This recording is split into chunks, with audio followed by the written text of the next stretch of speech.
Hello, my name is Charlotte McCarthy and I am the Peel Group Archivist. That means that basically I am the guardian of all the heritage that Peel owns. So this could be the Manchester Ship Canal or the Bridgewater Canal or the Mersey Dock and Harbour Board Company, or it could also relate to Hulton Park, which is where we are standing now. And in the background behind me you might notice that there's quite a few things going on, and what's happening is we have opened the estate to the whole of the community to come in and take part in an amazing opportunity, a community archaeological dig. And so as you can see, there are kind of like foundations that have been exposed, and these are the foundations of Hulton Hall, which would have stood on this site for around 500, 600 years. The Hulton family lives on this estate for 700 years, so Peel are only actually the second owners. Peel acquired this land in 2010. The Hulton family were a typical landed gentry family. Community was really important for them. So for us to open this site to the community, it has a kind of like synchronicity between the family and with what we're doing now. Okay. Tell us a little bit about the Hulton family and what they did for the area. Okay, so they did a lot of charity events. So there's a kind of piece of ground behind us which would have been their garden, and they used to hold charity events. They used to hold Primrose League events, and they would just invite people from the community to come in and just to come have an amazing lunch, like a gala dinner, those sorts of things. The Hulton family, I suppose the best known member would probably be William Hulton. He's actually known as Old Peterloo because he was the magistrate that was responsible for sending the yeomanry into Peterloo and what became known as the Peterloo Massacre. He was also a magistrate and was well known as being quite harsh. But on the flip side, he was also the person that actually brought the railway to Bolton, and he actually housed George Stephenson, the railway pioneer, here at the house for 3 months while they did the engineering, and then he actually was here for the construction of the railway, and then that opened in 1828. Okay.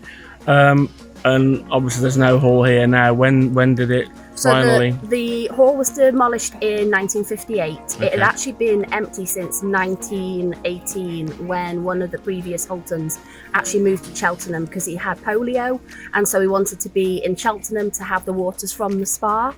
So nobody had lived in it between 1918 and 1958. Geoffrey Hulton, who was the last Hulton, tried to get tenants to come and to take the house on, but unfortunately it had no electricity. It was completely powered by gas.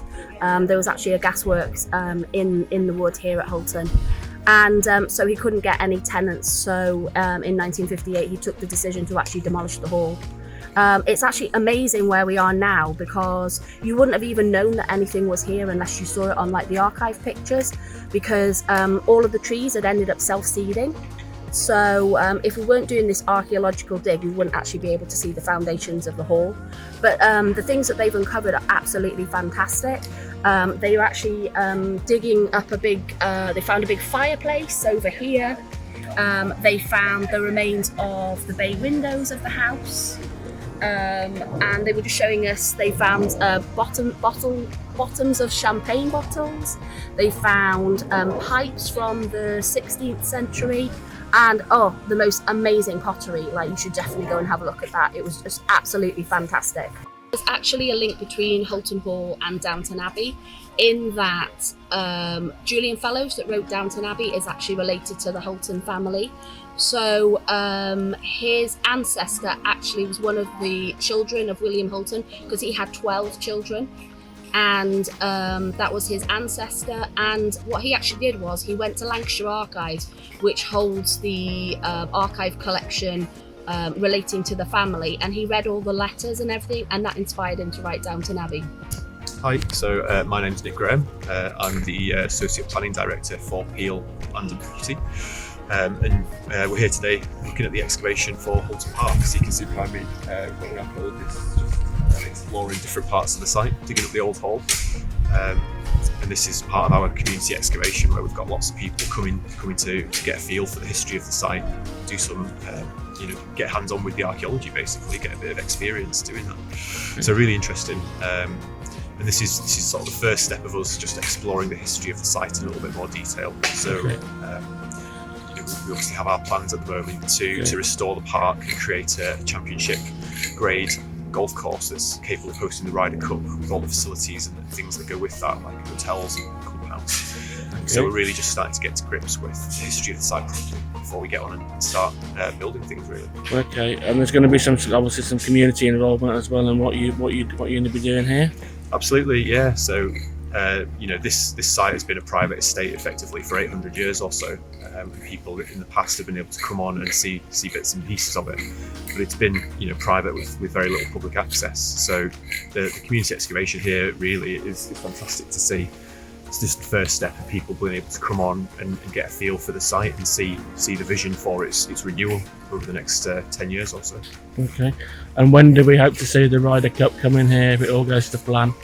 Well, Hulton Park at the moment is one of 2 shortlisted venues for the Ryder Cup. The process of deciding which venue secures the Ryder Cup is on hold at the moment, but we're expecting to see them make a decision next year, hopefully spring or summertime next year. I'm Colin Elder. I'm an archaeological supervisor for Salford Archaeology out of the University of Salford. I've been given the great privilege of being able to run the groundworks for the Hulton Park community excavation that you can see ongoing behind me. We're here today excavating the Hulton Manor and Manorial Estate in Hulton Park. The area we're working on now is one of the main wings associated with the 1660s build, but throughout the site you can see various constructions and reconstructions, including one that took place in 1760 as well as one in 1800. So as you kind of see behind me on site, we have the external wall from the original construction running along onto a bay window, the rounded bit corner there, coming up to the front of the house. Okay. So what sort of things have you found so far, and what do you still expect to find? So we found lots of bits of the house associated with the 1958 demolition process. So as we work our way down, we're finding pottery and clay pipes from the 18th and 17th century, which has been really exciting. A lot of it has been really good quality pottery that you would expect to find, because the Hultons obviously were a family of influence. So we have great examples of that as well, which will help us date the site, but also gives the community members, especially the kids, quite the thrill when they come across it. Okay, any surprises? It's still early days yet. We still have more to excavate, but there are a few possible surprises. We have this large wall running down the middle of what we thought was the 1660s build, the oldest bit in the area, which may actually be associated with the earlier medieval hall built in 1304 that we were expecting to find further across site, but it seems that it might have been much bigger than we anticipated and actually used as part of the 1660 construction. So that's been kind of a shock to us. We haven't been able to confirm it positively yet, but that's our working theory anyway.